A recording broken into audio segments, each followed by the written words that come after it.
తూర్పు democratic republic of కాంగోలో Ebola తీవ్రంగా వ్యాపిస్తుండటంతో Africa అగ్ర ఆరోగ్య సంస్థలు రంగంలోకి దిగాయి. ఈ వైరస్ వల్ల కనీసం 65 మంది ప్రాణాలు కోల్పోయారు.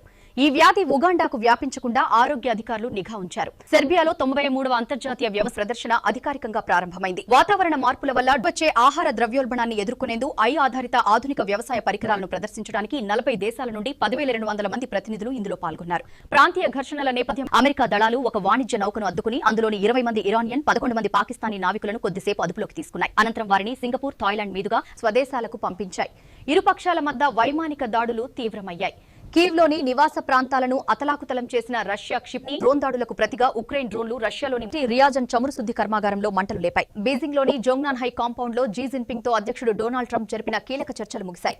అద్భుతమైన వాణిజ్య ఒప్పందాలు జరిగాయని ప్రకటించినప్పటికీ టెక్ ఎగుమతి నియంత్రణలపై స్పష్టమైన పరిష్కారం లభించకపోవడంతో నాస్డాక్, డౌ జోన్స్ వంటి గ్లోబల్ స్టాక్ మార్కెట్లు భారీగా పతనమయ్యాయి. మరిన్ని అప్డేట్స్ కోసం మా ఛానల్ ని ఫాలో అవ్వండి.